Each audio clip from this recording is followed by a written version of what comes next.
Introducing your hosts from Collingwood, Ontario, Canada, Jack Edwards, and his partner from Dallas, Texas, by way of Port Arthur, Texas, Big George. Together, they are the North-South Connection. Ladies and gentlemen, welcome to 5 Count. We are so excited to be here. I am Jack Edwards alongside my main man. He's big in Canada. He's big in Texas. He's big in North Carolina, apparently, too. And I'm big just all over. big here. You did. It's Big George. You did. How y'all doing? And ladies and gentlemen, we have a special guest because, as everybody knows, George and I are huge football fans, and the NFL season starts tomorrow. The Kansas City Chiefs three-peat season starts tomorrow. We decided to bring in one of our favorite football fans. She's super knowledgeable, Kylie Winfrey. Kylie, thanks for classing up the show and joining us. We appreciate it. Thank you guys so much for having me. Also, shout out to that intro. That was amazing. I was blown away just now. That was awesome music. I love the graphic. That was cool. So I'm excited. You guys just got me like so energized to be here. Oh yeah. We bring him in nice. We're happy you're here. All right, let's start. Like, if you're triggered by Chiefs gear, you don't want to turn into this podcast because it's all over the place. This is the Chiefs Stand podcast. Oh yeah. Colors are red and yellow for a reason. Oh yeah. I think every member of Chiefs Kingdom is pumped up. I said it to somebody. I said it to a friend of mine who wanted to bet me that the Bears will go farther than the Chiefs. To which I said, "Are you on crack?" But we have the best chance in NFL history to make NFL history. I think this team's better than last year's. I think this team is well coached, ready to go. So, talking about the Chiefs, Kylie, what do you like going into the season? Are there any concerns that you have? What are your thoughts? What are your feelings? Let's start with what I like. So I think it's hard to argue that this wide receiving room isn't better than last year's, right? That's like the most, I feel like, obvious statement I could make. So right off the bat, I'm excited to see what this wide receiver room can do. I think another year with Rashee Rice is going to be phenomenal. I just think he's learned so much over the offseason. I think he learned a lot. We saw a lot of improvement from him down the stretch last year, and I think that he's only going to continue on that. I think Kelsey is Kelsey, but then you bring in Xavier Worthy, the freaking fastest guy at the combine, out there sprinting. I mean, yeah. And Hollywood Brown, and you kind of bring in these deep threats in the wide receiver room, and Pat loves to throw the ball downfield. So that's just going to add an element that's been missing the last couple of years. I mean, yes, we had MVS, but we all know the struggles that MVS had and that we as an offense had with catching the ball and execution. Mm-hmm. So I think those are things we're going to see get cleaned up. And I think that the floor of our wide receiver room has just raised so much. And then you bring in Juju, who is a guy who I'll be completely honest. Like, I wasn't like, we got to bring Juju back when I heard the rumors circulating, but then it's like, what's not to like about it, right? Like, he was extremely productive in this offense. He knows the offense, which if you know anything about Andy Reid, you know it's a very difficult offense to learn and just jump into. So that's huge. And between he and Kelsey and Rice, like slicing and dicing up the middle, and then you get the deep threats, like, it's awesome. And then I don't even want to get started on the running back room because we got Carson Steele bringing his alligator to the game. And I feel good about this running back room. I love the signing of Samaje Perine. Like,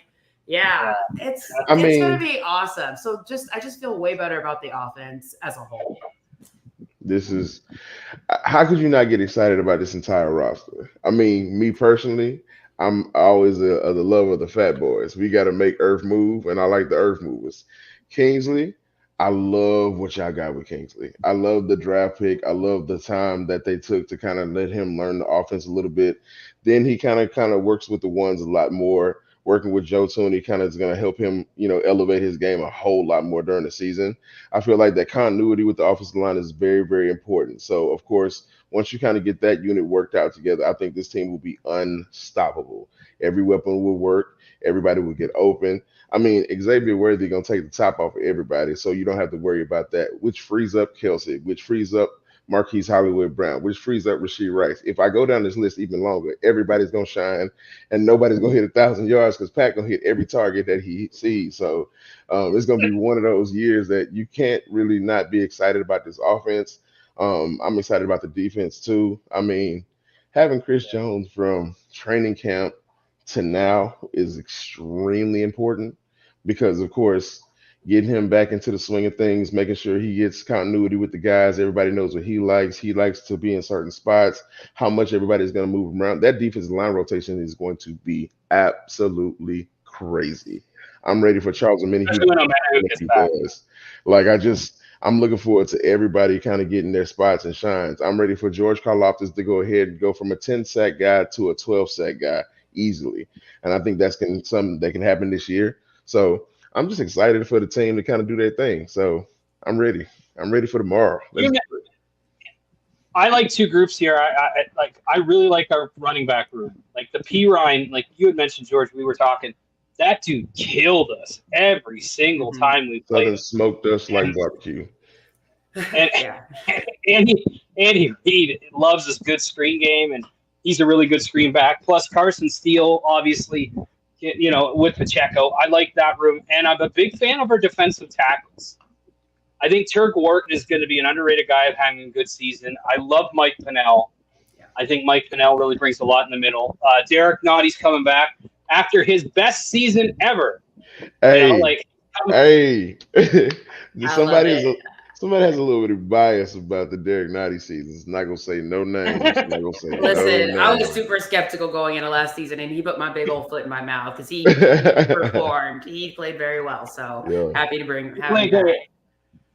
I think that that group and our tight ends, obviously Kelsey's Kelsey, but I like that Noah Gray is off special teams, only focusing on the offense. Because again, last year when nobody could catch, he could catch. Yeah. Hendershot, I think, is has really good depth, and then of course Wiley, Jared Wiley as George calls himself, but Wiley, I think his ceiling is higher than I'll be on November 4th at Arrowhead.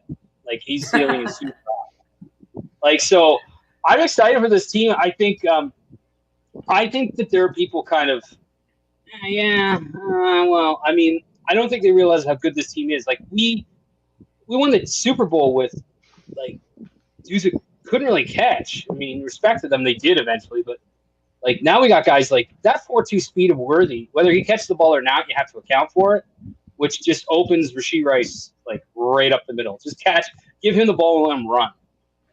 So, and I think we're gonna have a good season. I don't know how, I don't know I'm not sure what the record's gonna be, but I'm my biggest thing is just get us to January. Get us to January. Just get us to the playoffs. And I think it's gonna be better than last year. But Kylie, what concerns do you have? Is there anything that concerns you out there? Sadly, John, there are concerns. There are.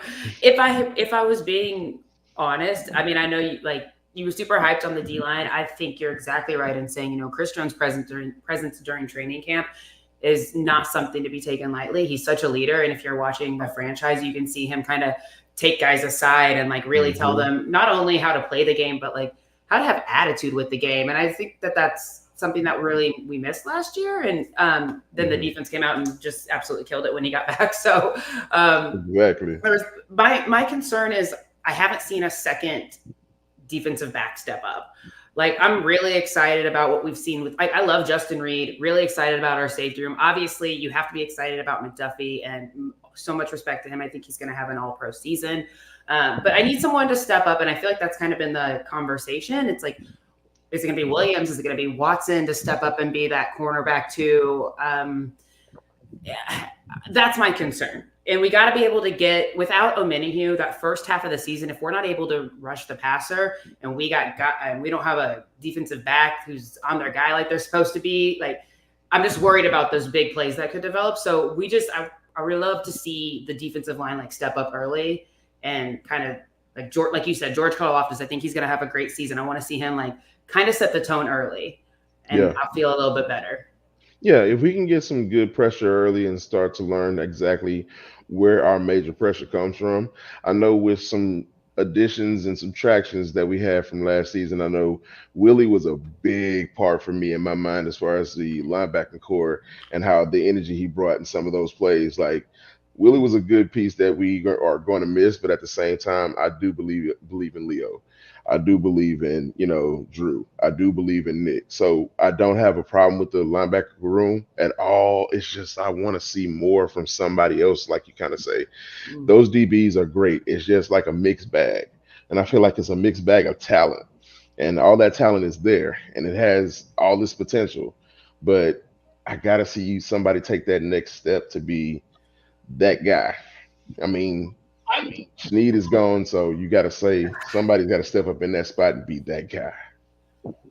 I think there is concern there, but I mean, I always take solace in that coaching matters, and we have the best DB coach in the NFL, and it's not like these dudes have been not played like they played in the Super Bowl, they played big moments in the playoffs. I think my gut says Watson will get the best opportunity, and I think when if he's healthy, he'll do a good job. But there is concern there because you don't have it solidified. You don't have it like, hey, this is our guy. I think it's something that's going to work. Another guy you mentioned about the secondary with Jaden Hicks is he is. I'm interested to see where his season ends up because you watch the preseason games and it's like Jaden Hicks with another play. Jeez, I mean that dude made a lot of plays and he seems to have that honey badger type feel to him. A good hitter, tackler. But it is a legit concern. I am worried about the pass rush a bit, but I'm confident Mike Dana can do the job. Man in whose absence, I really think he showed last year he could. And I mean, we got the guy Cam Thomas from Arizona as depth, so I think we got good depth there. But again, like the biggest thing I think that why people shouldn't discount the Chiefs is coaching. You've seen it everywhere. Like you see it in New York, you see it everywhere. Coaching matters, and not only Andy Reid, but like Spags, and then the assistants. Like we have good coaching up and down that line, and I don't think like they know how to win and they know how to coach winners. So that's one of the reasons why I'm so confident because of our coaching staff. We haven't really lost anybody. Everybody's stuck around, and I think they'll be able to develop these players.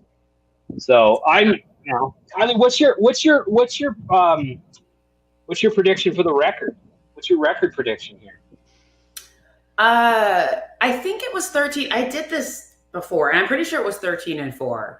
But right off the bat, I feel like there's always that bonehead game that Andy has where you're like, why did you? And like nobody can catch, and there's like people slipping in the grass. Like it's just everything feels Chiefs off. Clown game. I always kind of label it as the Chiefs clown game. It's like run the clown music from quarter 2 through 3, and you just kind of see exactly. We try to kind of make up for it in the fourth, and we just can't do enough to come back. And it's so many questions, and then next week we come back and we look like a totally different team. It happens every year, so I account for that game always, and I always kind of look at it as we always have a weird kind of plateau against after a shitty team. Yeah, it's against the Colts with Matt Ryan or just some bad team. It'll happen this year. It'll happen. It'll be like we're cruising, and all of a sudden we'll show up. It'll be like the first play. I'll be like, "This that game." Like you'll be able to know as soon as they snap the ball. It's gonna be that one. Off. Yeah. It's just like you go watch the whole game just like this. Like, man, I don't know. It's just whatever happens. They'll get to 4th and inches, and then they go for it and they don't make it. I'm like, okay, this game's over. That's the end of that. Yeah. As long as it's not November 4th, that's all that matters. As long as it's not November 4th, that game. It won't be that game. It wouldn't on a Monday night. Although, wait, what game is that? Who are they playing? The Saints? The Bucks. The Bucks. It won't be that game. I don't know if the Bucks will be bad enough for it to be that game. Like we were saying, it's kind of always like a what? Like a head scratch. I mean, like I told them the Bucks are a team to watch. They're a scrappy little bunch in there. So I'm not gonna ever count like certain teams out. Like Baker is one of those quarterbacks. He feels like he can win every game, even though he's thrown 7 picks. And he'll still keep throwing them. And it's just like that's his MO. He just keeps throwing the ball, but he'll make or miss. But Mike Evans makes him look good, and Chris Godwin makes him look good sometimes. And so, there'll be some plays that they'll make, and I'll be like, Okay, but there won't be enough of those to make those highlight plays that they're going to need to make to beat the Chiefs on a Monday night in Arrowhead. I'm not saying it. So No, it's going to be a great. You're going to go to the best game of the season. We're going to score like 50 points. I did last year. I went to the Yeah. Taylor Swift game. Like the only good game we played a full week. I mean, that's why I said you should have sent me to every game. Like just travel, do a GoFundMe, travel my ass around. Like and we'll get there. You'll bring the luck. I like it. Yeah, I got 14-3. I just think if this offense can score, like we suspect they can, and the defense can play like I got 14. I got 14-3. I think we're going to dominate. Are y'all really like? All right, so y'all are Chiefs fans, right? And I'm not unrealistic in any kind of way because, of course, I'm gonna call a spade, and I would call us sorry if we're sorry. Yeah. Trust me, I've been around the block enough times to know this is not my first rodeo. But I'm saying 15-2, and the reason why I'm saying that is there's not many teams that have enough to kind of make us look bad. Think about it. If we don't have the offense to hang with a team, which that's not true, we have the defense to hold. We have the special teams to work. I think this year you have to look at every phase as us actually being a little bit better than everybody else in almost every phase as a whole. Now, there are some positions that you can honestly say, yeah, you might have a better cornerback room than us.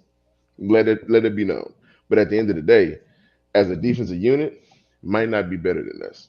So you got to give us the credit and say, all right, there's going to be a way that Andy can manipulate the schedule a little bit to where he can play it just right to where 15-2 works. Yeah, we have an early bye week this year, which is nuts, which is nuts in my mind. 3 games in 10 days. Right. So I think that's going to be where it kind of plays a part. Like you're going to see us not necessarily waver during that time, but we're going to definitely have to play some of our best football at that time too.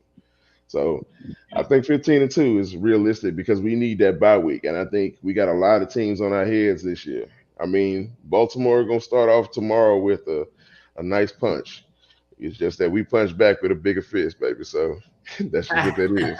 I love it. I don't think they're good. I think tomorrow's game is going to be super tough, but after having the Lions ruin Banner Night last year, I just don't think they're going to let it happen again. And I know it's more than that. It's football. Lamar, the Ravens, they're pissed off from last season. They got Derrick Henry now. Like, I know. But I think the Chiefs are gonna send a message to the rest of the league. Easily. Like, y'all going to have to do your homework this year. Yeah. Speaking of the rest of the league, though, Kylie, we do top 5 here. So we'll get a couple from you, and then maybe from George. Oh yeah. What are the top 5 storylines? Like, give us 2 that you're really looking, or that you really looking at in the entire NFL. What are the storylines this year that you're keeping an eye on? I guess it's hard to say I'm not looking at Caleb Williams and the Bears. I feel like there's been so much hype around not only him being the number 1 draft pick, but then also the hype that he's getting out of preseason. And it's the Bears. And I mean, I don't know. They've have a long history of not being able to bring their quarterbacks along. So I'm just anxious to see how much of what Caleb Williams did in preseason, how much of what he did in college is going to translate to an actual real game in the NFL, and what like Eberflus and crew is going to be able to do with that. So I think that'll be interesting. That defense is good, though. That's the only reason Eberflus is there, because he had them playing pretty stout at the end of the year. Now it was garbage time football, but still, I think they're still pretty good. I still think they have concerns on the offensive line. I think that might be an issue for them. And I mean, everybody's jacked up about Keenan Allen, and he's great, but I mean, injuries are always an issue. So I think there's a lot. And I mean, they're the Bears, like you said. Like, they haven't developed a quarterback, I think, since Sid Luckman in like the 40s when they played in leather helmets. So I mean, it's not like they have a great history. But I have a couple buddies who are big Bears fans, so they're excited. But I'd like to see. Yeah, he's pumped. I mean, again, I think he's a little too excited when he says, "Oh, we're gonna do better than the Chiefs." I'm like, well, they have a tough division too. It's tough sledding for them. Like, the Packers are going to be real good, and so are the Lions. So but I agree, that's a good one to watch. What else do you got? What else are you looking at? Where else here? Probably we'll say the Chargers. We'll say the Chargers with Harbaugh, and we'll see. Everybody loves to hop on the Chargers train in June and Every say the year, Chargers are going to be the ones to beat the every AFC year. West, and they're going to dethrone the Chiefs, and this and that. And I don't know.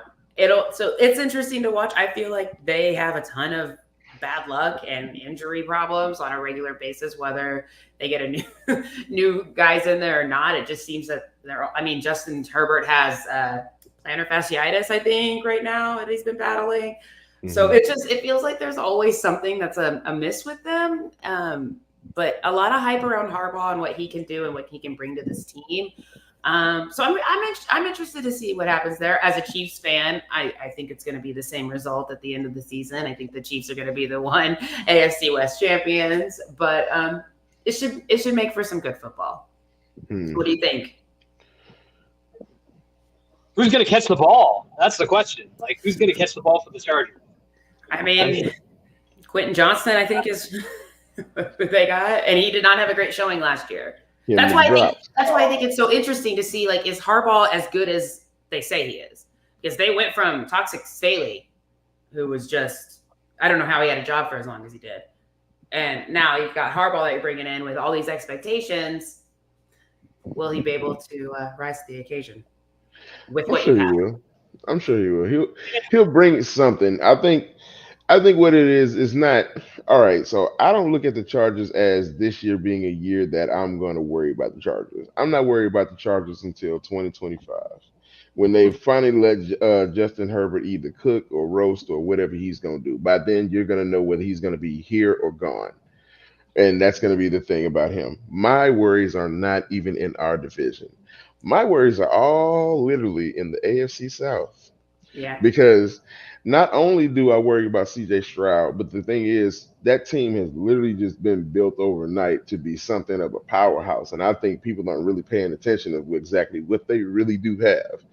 Resigning Nico Collins and actually getting Stephon Diggs on their roster with Tank Dell returning from injury, getting rid of Noah Brown, and honestly kind of making sure that Dalton Schultz isn't signed up is like kind of his own little Patrick Mahomes origin story, if you kind of will. Like kind of building his little, all right, you can start off with this and we can see what you can work with. If we can get you something better, we'll work with that. But I think that team is going to be something to watch. But also in the AFC South, I'm not worried about this team, but the hype around Anthony Richardson is almost ungodly because he's had about as much time on the field as Caleb Williams. So you can honestly say it's his rookie year too, in a sense, because you really have nothing to kind of go off of as far as what he's actually done or what he can do in an NFL system longer than what he's actually been. And then he gets a new head coach this year with Shane Steichen.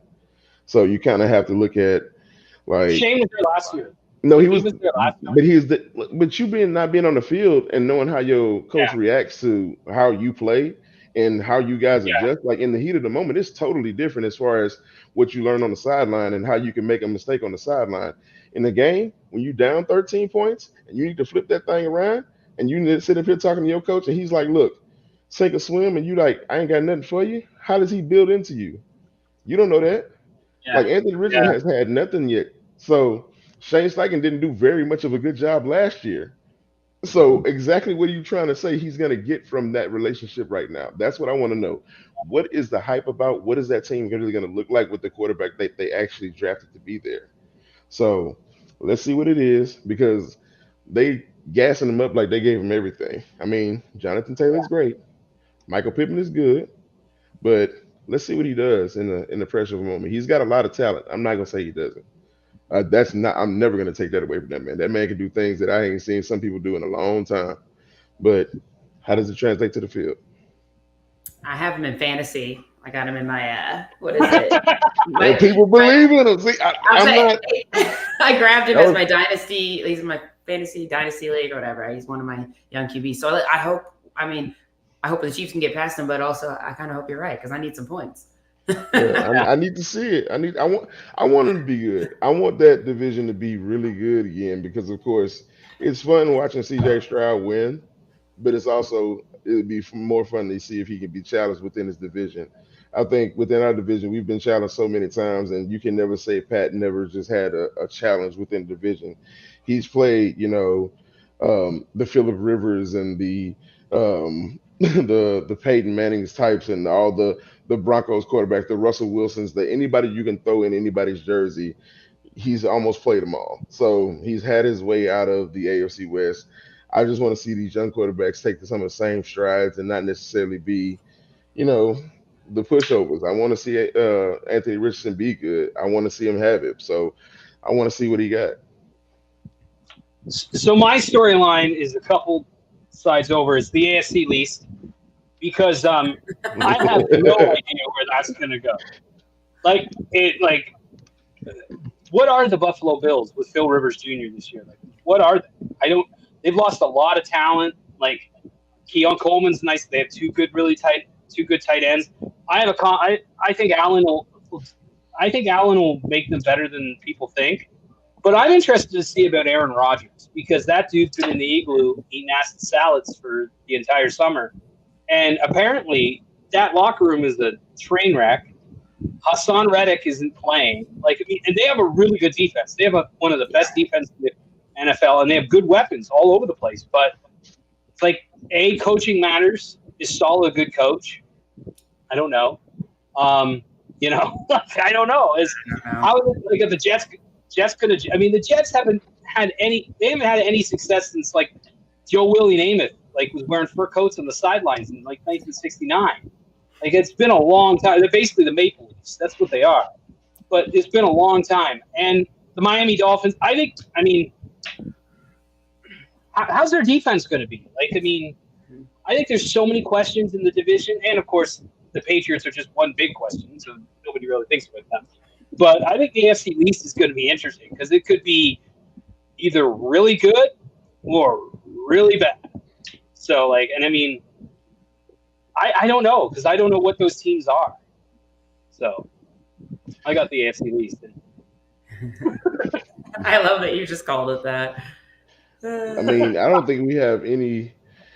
I don't think us as Chiefs fans have any predictions on the opposite side of the conference. We all had AFC woes. If you kind of, I went with the AFC South, and you had the I went with the Bears. With the Bears, okay, so I got the Bears. Gotcha. But the Bears have a little bit of a task kind of in their own right as well. That's gonna be they're not gonna walk down Green Bay and have an easy day at all. And then, of course, the Vikings, not necessarily saying that they are pushovers, but because of Sam Darnold, you don't necessarily know exactly what they're going to be. No, they're pushovers. They're going to be the worst team in that division by a country mile. I think they get straight out of the division. I think they're going to be bad because they're pretty much rebuilding. But, everyone talks about the Bears and the Packers getting a lot of hype. I love the Packers. As a team, I love their wide receiver room. Dobbs and Christian Watson are really good. I think Jordan Love, good on the contract. He can finally buy his mom better seats, which is great. But I think that Detroit, to me, is still the team to beat because they got it again. There's good offenses in that division, really good offenses. But so that's going to be a dogfight too. But to round out the top five, Kylie, who do you got? Who's your final? Who you're looking at? Final storyline? Yeah, what are you looking at? I'm going to go Bengals. We got a healthy-ish Joe Burrow, maybe for the whole season. We'll see how long that lasts. But then you've got this ugly situation with Jamar Chase that makes for an unhappy locker room. Oh, well, yeah, as a Chiefs fan, I'm loving it with popcorn. Y'all are evil. I don't know. It's just the Bengals always start off slow. I know that we play them week 2. I do think it's going to be a challenge. They always play us tough. They do always start off slow. They've also been bit by the injury bug. At least Joe Burrow has been bit by the injury bug the last couple of seasons, which makes it really tough. I think that Jamar Chase is going to be a distraction. I know that as a Chiefs fan, we sat there and we watched Chris Jones up in the stands against the Lions while the team played and he wasn't there. I don't know. Maybe it's because I'm a Chiefs fan and I'm on the outside, but this feels different. I don't know. I just think that there's some interesting things happening in the locker room, but they're going to be a good team. I'm just interested to see what happens, and I'm with a healthy Joe Burrow. And they got Jermaine Burton out of Alabama, who George you really liked, coming out of the draft. Jermaine Burton. Burton. The kid is a ball hawk as a receiver. Like, he can find the ball in the air. And that's one of the things that they kind of needed as far as having somebody if they were going to lose T. Higgins.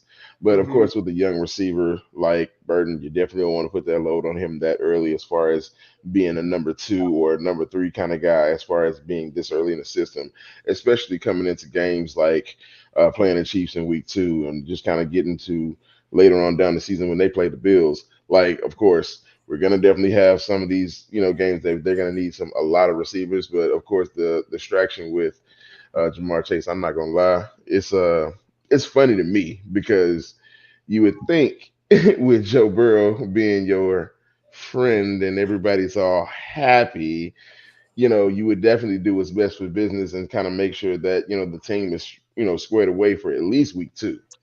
And then let your distractions come later. Like, I would definitely let my distractions be off the field, more or less. I wouldn't kind of take myself away from training camp because, of course, I know what week 2 is if you really don't respect that man, like you would say in certain countdowns. But, of course, you got to respect who you respect, and you're going to have to play them because, of course, money's going to actually be something that actually has to get worked out with that team. From what I understand, the Bengals are penny pinching pimps. And they ain't got no reason. Walk across the field to practice.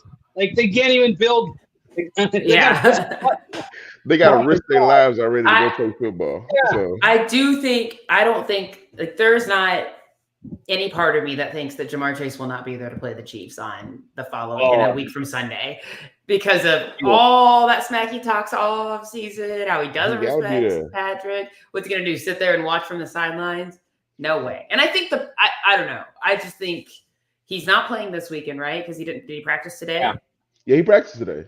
Oh, so then he might be. He did practice today. Yeah. So then, because this was like the last day. Like, if he didn't practice today, he wasn't able to play. Oh yeah, no, he's gonna play. He's definitely gonna line up on side of that, sideline for that Chiefs game. I think that's one thing he's gonna do. All that trash talk, like you said, he's got to come back and he got to pay something back. I mean, you did talk a lot, brother. Like, I'm gonna say that you talked a lot, and you talked a lot for no reason. Like, Jamar Chase had a whole period in the offseason where he could have said nothing about Patrick Mahomes or the Chiefs in a negative way, but for some reason he couldn't say the obvious fact that, things did happen the way he didn't want to. Like, last season went the way y'all had it. Like, it's okay. It's okay. Just say we were better, and it's okay. I think that's what I would love. I just say we better.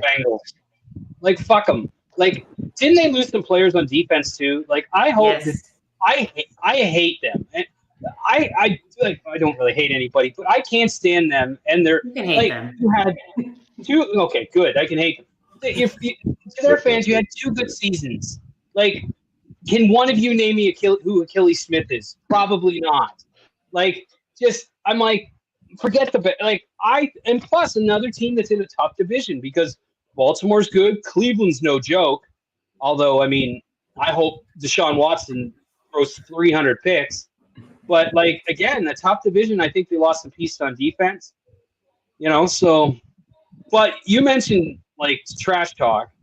The one date I've circled around my calendar, aside from November 4th, is that when we play the Raiders, that's going to be an ass-kicking of epic proportions. Those, like, whoever let that guy, like, if I'm the Raiders locker room, I'm like, what are you thinking? Because the last time you did the victory lap and then you stood on our logo, you lost by 40 fucking points. Like, I can't wait to see us play the Raiders. Like, I hope Andy brings out snow globe and the whole thing. I hope Mahomes is throwing behind the back passes. I hope Kelsey gets like 6,000 yards on the dude. And I mean, like, I hope that guy plays. And I hope he gets work like a part-time job because You open your mouth. Now you're gonna get it shut. Like they got an ass kicking in, like ready. It's gonna be.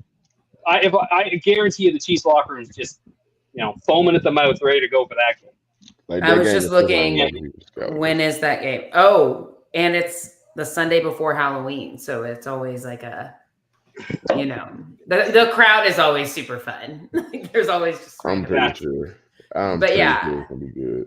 Oh, it's the week before you guys are at your game. Yeah, Yeah. pretty excited.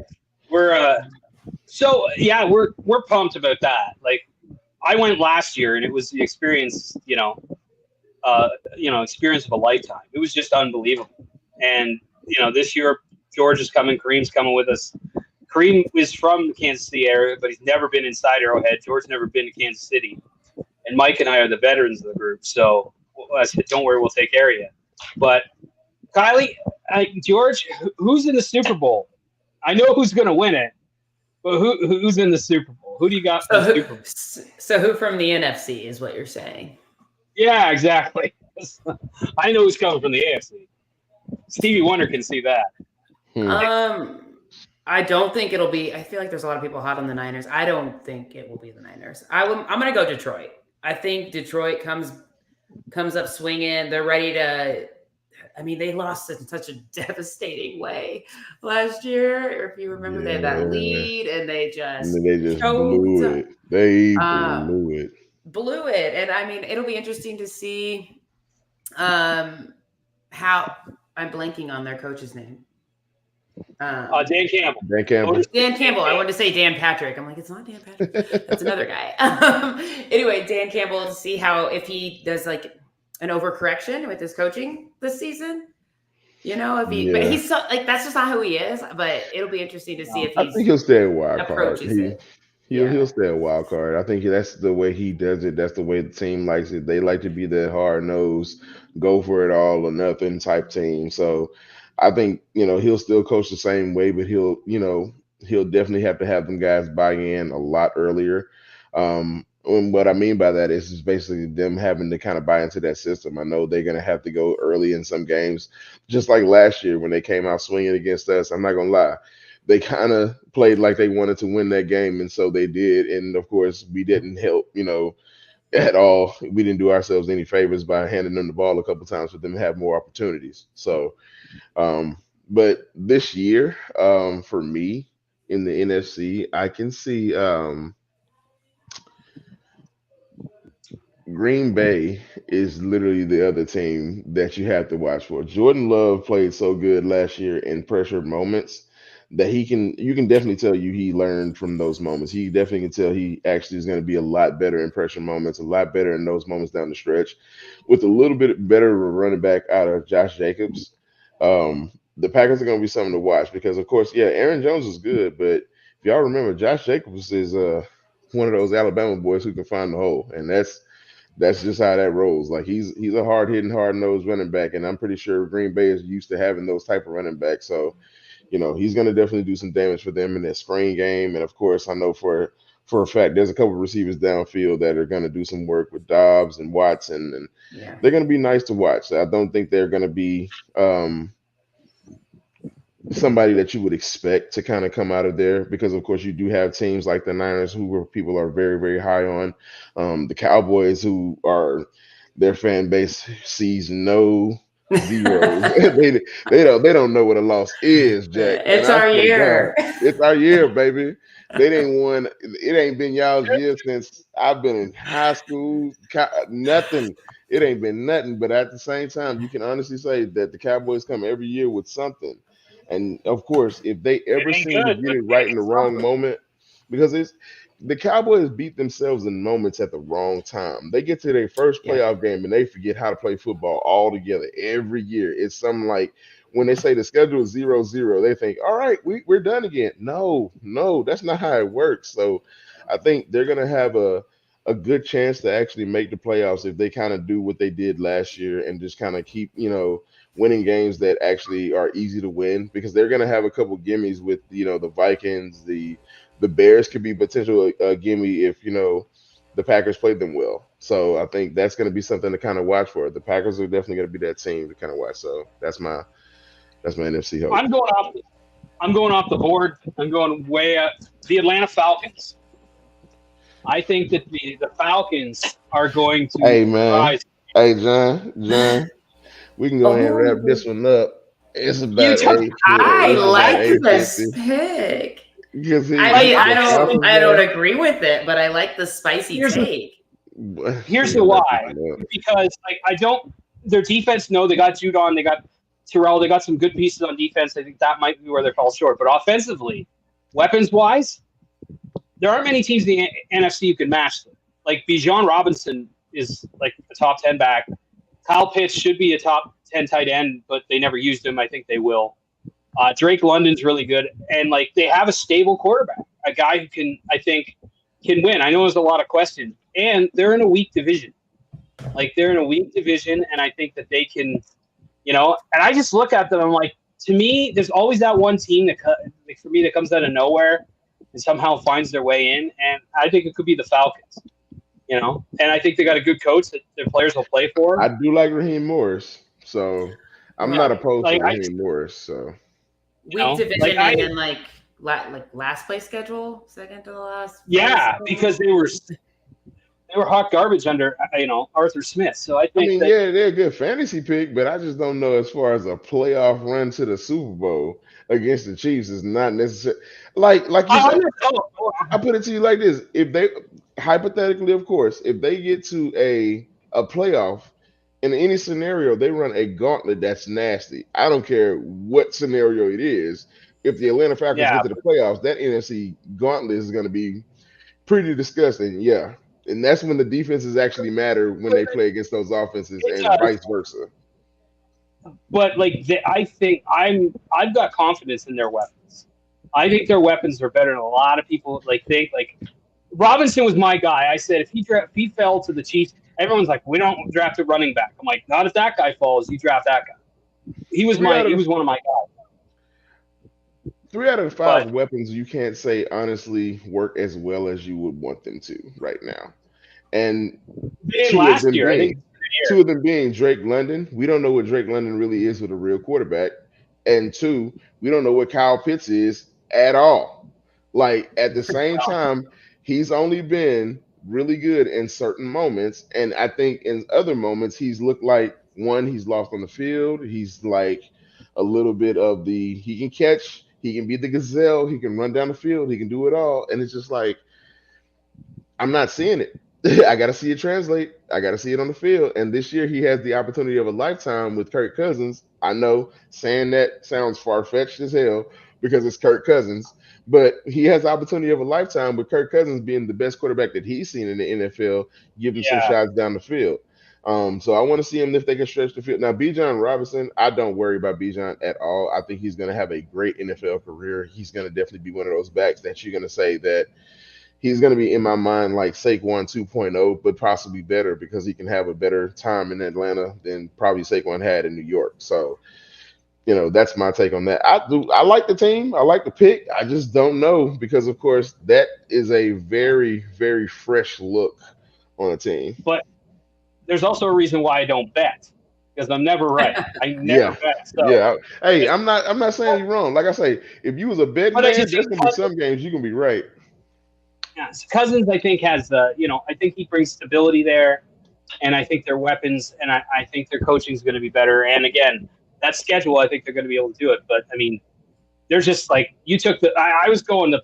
I'm a big fan of the Packers too, so they're one of my teams. But I'm like Atlanta. Let's go just off the board. So why not? But Tyler, well, what the hell, right? It's all good fun, but I mean.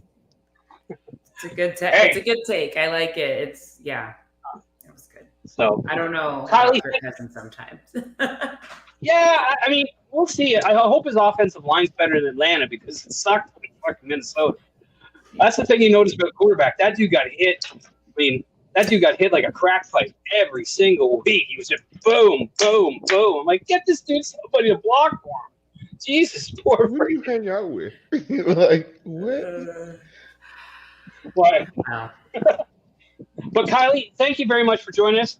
We'll get you out of here because I know you're probably ready to watch America's team like the rest of us. I got a PVR, so I'm going to watch it right after this. But thank you so much for joining us. We appreciate it, and have yourself enjoy the season. I'm pumped. I'm ready. I'm so excited. I know you are. I can't wait. And thank you guys so much for having me. This was seriously so fun. Yeah. You guys are both so great to talk to. What a great time. So thank you for having me. Go Chiefs. Tomorrow's going to be fun, guys. Tomorrow's going to be fun. I appreciate you so much. We're back. We made it. Thank you, guys. Have a great night. All right. You have a good night. Made it through CFL football. Have a good one. Bye. Peace. What a way to start a show, guys. Look, I'm going to talk a little football, get your juices flowing, and then come right into it with some great wrestling content. I mean, great having Kylie on. She's awesome. You definitely guys can follow her, like, share, subscribe. But now that we're done with football, real quick, we here for the big boys tonight. It's getting big. We talking about heavy hitting heels. We're gonna kick it. Let's kick it in. Let's kick it in right away, George. I mean, let's kick it off because we talked football, but we're talking the top 5 monster heels because we're on a heel run. We're continuing here. Last week was WCW, then WWE. Now we're doing the monster heels. George, I'll let you kick it off. I love big guys because, I'm a fat dude, so I love other big fellas. Absolutely. So, who do you got? Who's on this list for you? Who's your numero uno? Number one. Not my number one, but my number one pick in this heel run of monster heels. I'm gonna go with Umaga, the original monster heel in my mind, because of course there was nobody I hated more than Umaga. If you were a John Cena fan, if you were a JBL fan, if you were a fan of anybody, Umaga crushed him. Umaga hit him where it hurt. He had matches that were so sinister. So he was a monster. He was a literal monster heel, getting in there and just showing you every week that it was just nothing you could do about him.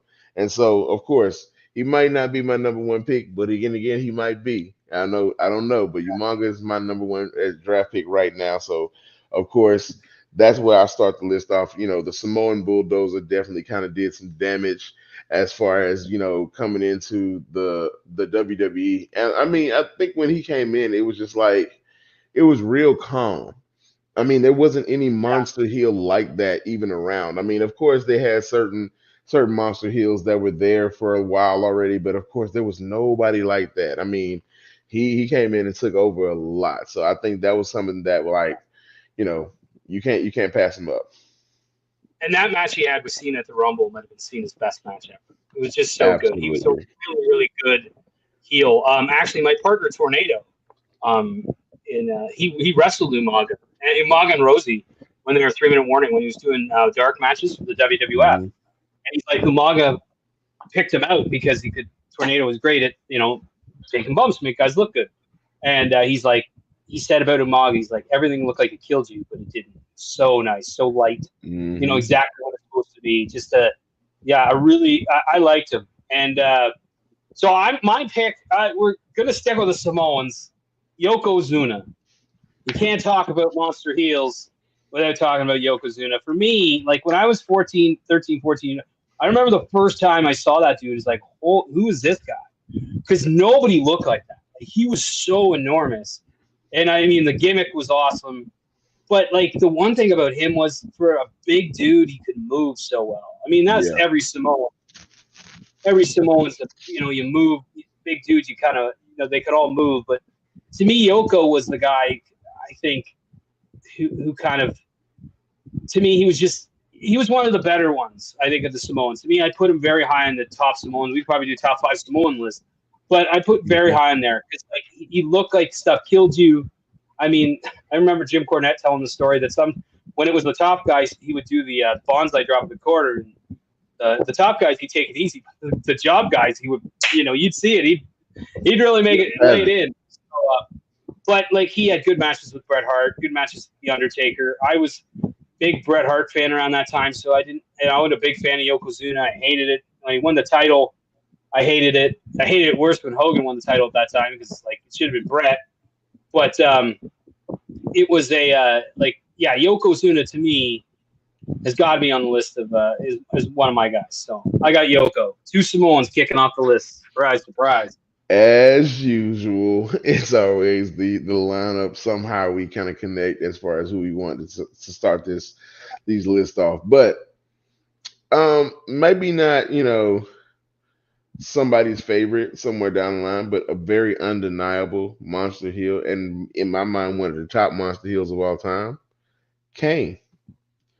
Kane is literally one of the greatest monster heels. He set JR on fucking fire. I'll never forget that.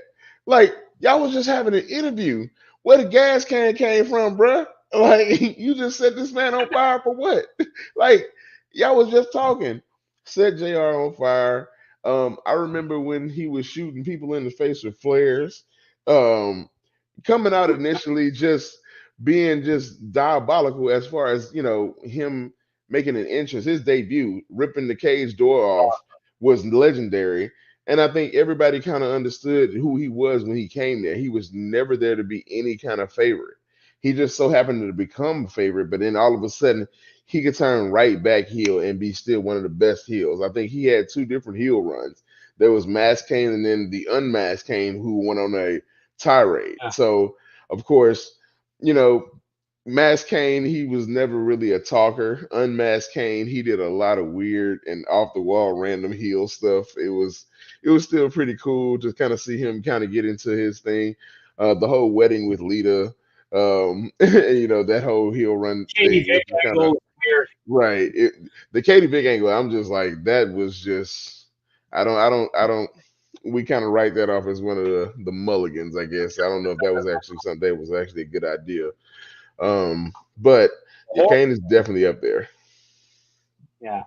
So I like Kane. I like Masked Kane. I like when he first came in and he was just like, he was, working with Austin and The Undertaker. And, he's just, he was a really good monster heel. So next on my list, I'm going back to my youth. I'm going back to King Kong Bundy. How wasn't he going to make the list? Yeah, he's got to be on the list. Like, he was the first wrestler I ever met, and he scared me when I yelled at me, and I was like 4 years old, and I cried. I was obviously, like, he broke Hulk Hogan's ribs, and I remember that because I stayed up and watched it on Saturday Night's Main Event. And, he was good. Like, he was good for, like, a big guy. He could move a bit, but he was good for a monster heel. He and Hogan had some really good matches. They always work well together.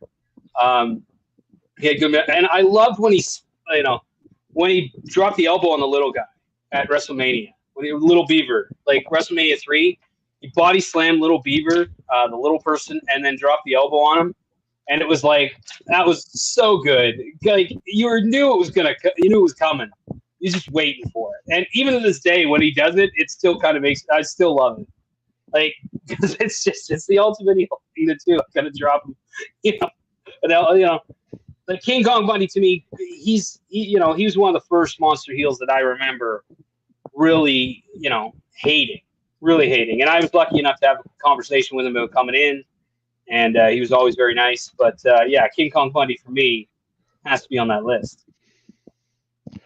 Now so we got our 4. We have to figure it out. Oh yeah, no. Now it gets tricky because of course I know like you're gonna go in a certain direction, and I'm gonna go probably in another direction.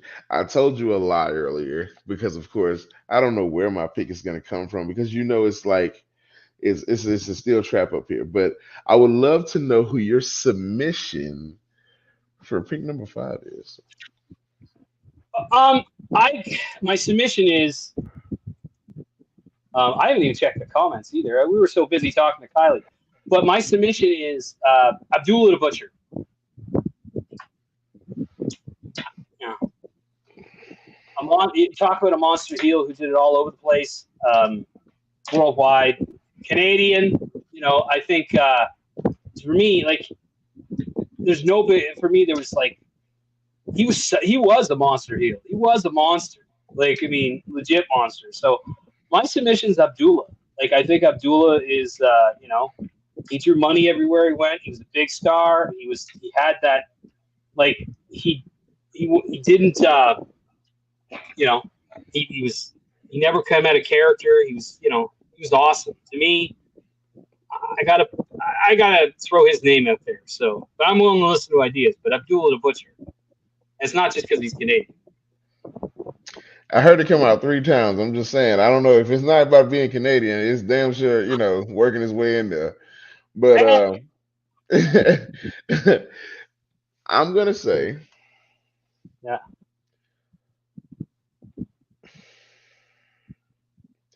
Hall of Fame, Mark Henry. See, he was another guy I had on my list. Hall of Fame, Mark Yeah, I don't Henry have a was problem with that. immaculate. Again, I wasn't watching them, but I did remember watching his stuff. And yeah, he was, to me, like, he's a little bit more. He had a more modern run, which is cool. So we had him in. And I mean, like, yeah, he was a fucking monster. He's legit world's strongest man. Like, I mean, he a got weapon angry. running around. You don't want to make that man mad, and they made that man mad. His whole existence went into, y'all don't appreciate me. Y'all didn't appreciate me when I was nice. Y'all didn't cheer me. Y'all was cheering me on. Y'all was ready for me to retire. Like that whole speech, like that was some pent up anger a little bit in there. And then of course the Hall of Fame run was definitely one that was worth watching. Not gonna lie. Like people feared Mark Henry. Like people was like, Mark was so nice. Like, yeah, nah. He was back. Nice. he was a monster. Like he destroyed Randy Orton. He made Randy Orton look like he wasn't even wrestling for real. Like it was like he was nothing he could do.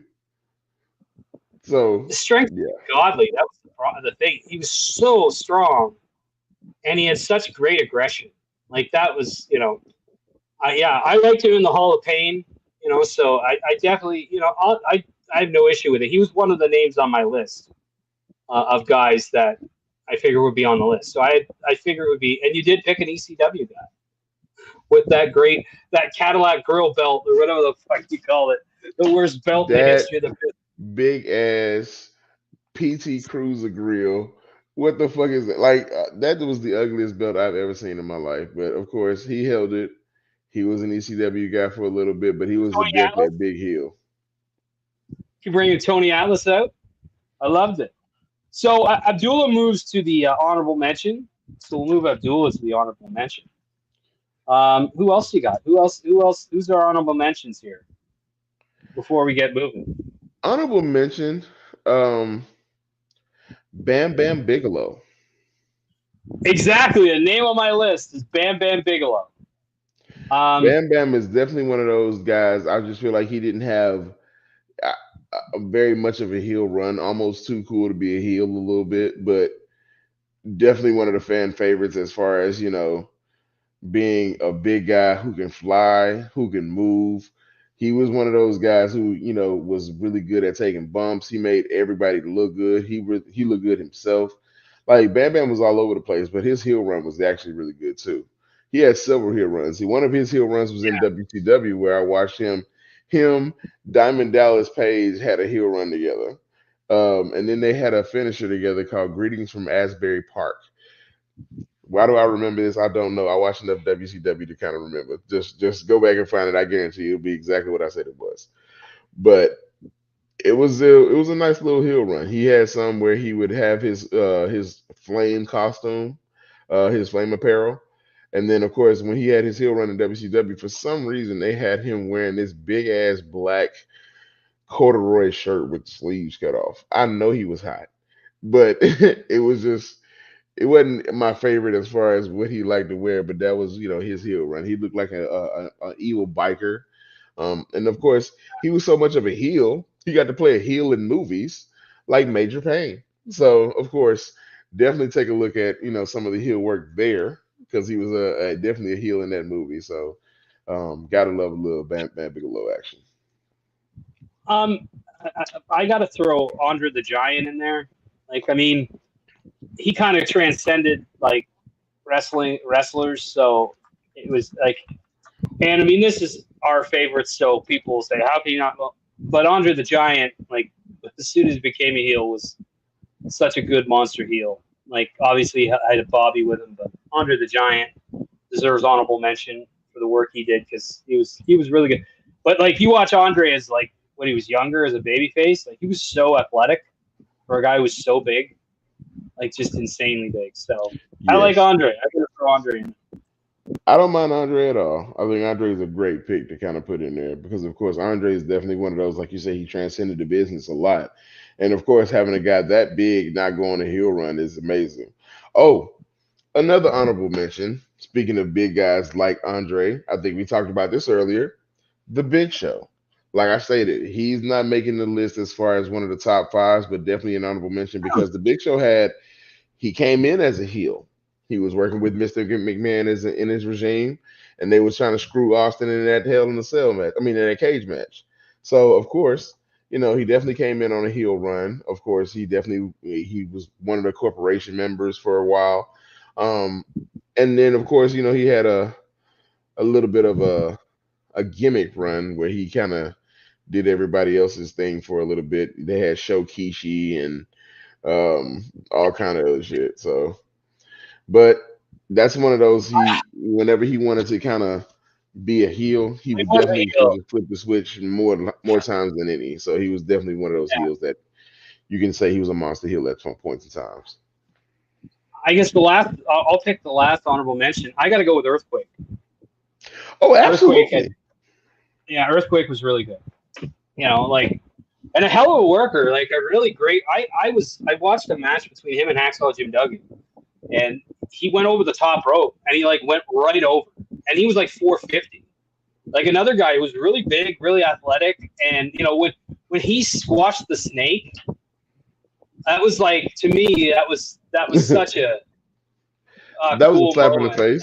That was such a slap in the face. Like he didn't care nothing about no snake, Jake. Like that was it. Yeah, so Earthquake, to me, I got to put him on the list. I mean, there was another guy that I was thinking that, I don't know, but Earthquake to me, I think deserves to be there because he was really good, and another Absolutely. Canadian. Of course, you So can't help to put him up there, but we're there. We're there. George, let's look at our top. We have the top. We have our five. So we got Umaga, Yokozuna, Kane, King Kong Bundy, and Mark Henry. What's the order for this? What is the order? Who's number 5 on your list? Coming in at number 5, um, Mark Henry wraps it up because, of course, the Hall of Pain was his great heel run, which was very, very impactful as a monster heel. It kind of puts him over a lot of the monster heels because, of course, that heel run was just dynamic in every way. It sets so many precedences now that you notice how much Mark Henry really has done in his career just based off of that particular run. Like, what all did Mark Henry do beyond that point? And it kind of makes you look at that because, of course, when you see his heel run, you understand what he was, but you also understand that he had a lot of babyface runs in there too. So, you had the sexual chocolate Mark Henry, the nation Mark Henry, but of course, Hall of Fame Mark Henry was definitely different. So that's why he made that top 5 as he rounds out number 5. So yeah, I got an idea for the list. So I got Mark Henry at 5. I got Umaga at 4. Okay. Yeah, Umaga at 4. I got Bundy at 3 because he did main event WrestleMania in the Hogan era in a cage, and I think Bundy had a really good run. He was the biggest monster heel till Andre came in the early days of the WWF. So I think Bundy 3, and then probably Yokozuna at 2, and Kane at 1. I think that would be the list. If I putting it together, I don't know if you agree, but I got Bundy and Yoko switching. you got Bundy at 2. Yeah. Okay, Because if that's you all think right. about and the reason why I have Bundy at 2, and because there was never really a babyface run that you believed with Bundy. You You never had never one. had that You never that had one. idea of him actually being good at any point. Yoko did have a Did point I? to where he was a babyface champion. And of course, Umaga At 4, I agree with that simply because, of course, his career was a little bit shortened. And of course, his heel Yeah. run was definitely one of those. It was kind of after the 3-minute warning kind of thing. The 3-minute warning was kind of a heel run as well, but it wasn't as impactful as Umaga. So he had a several phases in his career where it just wasn't very much of it. Now, Kane at 1, his entire existence was a heel. Like you don't set anybody on fire. He did babyface a couple of times, but when he was a heel, he was a dangerous heel. Very Like dangerous. he was a monster. It's like his first run with Austin and Undertaker. I mean, you could have like debuted him any better. And I mean, he had really good matches, and he was a really bad heel. I saw him and Undertaker and Austin in a triple threat match in Hamilton in like 1998. So I think I just think Kane, his peak as a heel, like during that Attitude Era, when he was a heel, and like you said, he had several runs. He had the Kane with the mask off, and I think I don't mind Kane because I do think he did a lot. But I understand, because Bundy was never a babyface at all. He was always a back. I think maybe one time he was, but it wasn't on WWF TV. That's what I'm saying. Like he had that baby face look at one point in time, but you didn't believe he was a baby face at any point. Like he was like, okay, Bundy's not necessarily doing what Bundy normally would do, but it's not necessarily a baby face. It's like, he just doesn't want him to win. It was you can see the logic behind it not necessarily being a babyface move. Yeah, and he just he had that look, right? He's enormous. He was so round, round. Like he was Humpty Dumpty. He was like he was badass. A bowl. He was a bowl. Yeah, he was a bowling ball of just like destruction. Pain.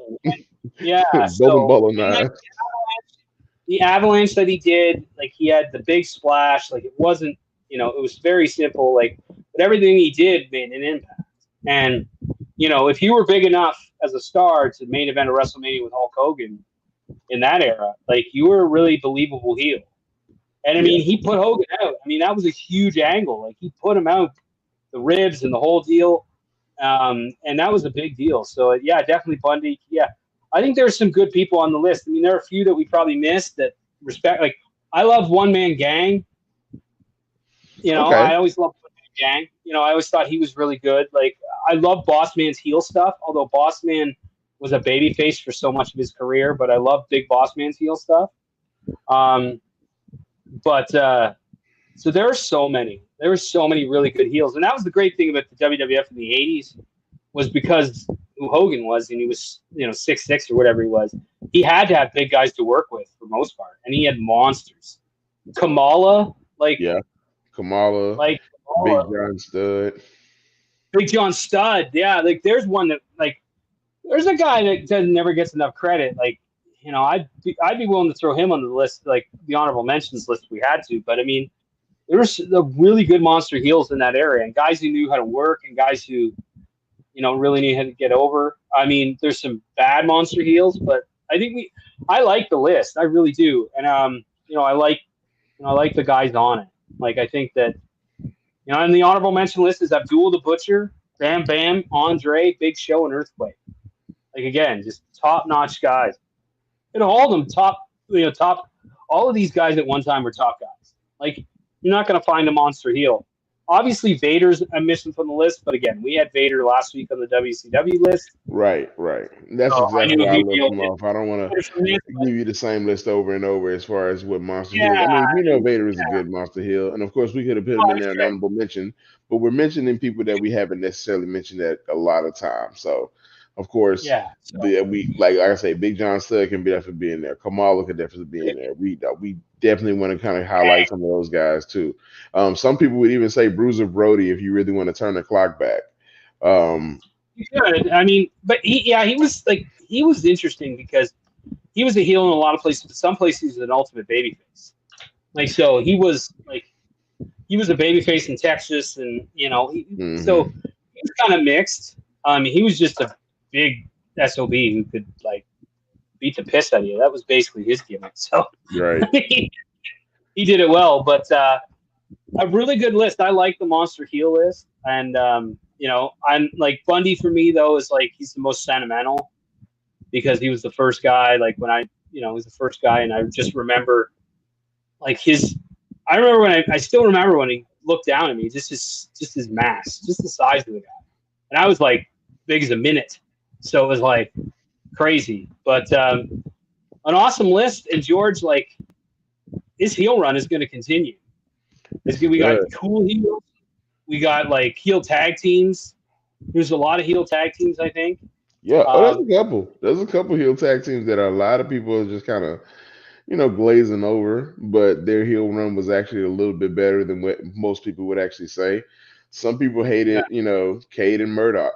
And I think that's somebody, as far as a heel group that you can kind of throw in there, but I don't think they'll make the top five. So they won't make the list. But they won't make it. Like who the best heel tag teams were? Like WCW, NWA they had the best heel tag teams. If you look at heel tag in terms of like the heel tag teams who were so insufferable that you just wanted them to get killed. I mean, there was the best came from WCW because WWF had a lot of big heel tag teams. Like their heel tag teams were really, really big. So I don't know. Maybe I think next week we got to hit heel tag teams. I think that's got to be the episode.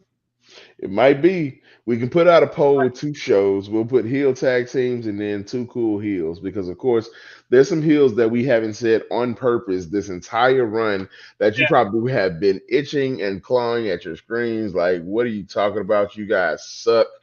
We know they're there, but we want to go ahead and make a whole show for them. So, yes, we got a cool heel show. Some people that you just love to hate, but actually just love more than anything. So, and of course, we'll explain why they're heels as far as why they're too cool to be heels, because of course some of them have a little bit of an explanation as far as why. But yeah, that can be something that we can put out there as well. So we can do heel tag teams and cool heels, and we'll let you guys select what happens next week. But of course, today we're going to round out the giant heels that way. I think the big guys have gotten the love that they deserve today. Shout out to everybody coming in to actually watch our football segment, which started off the show.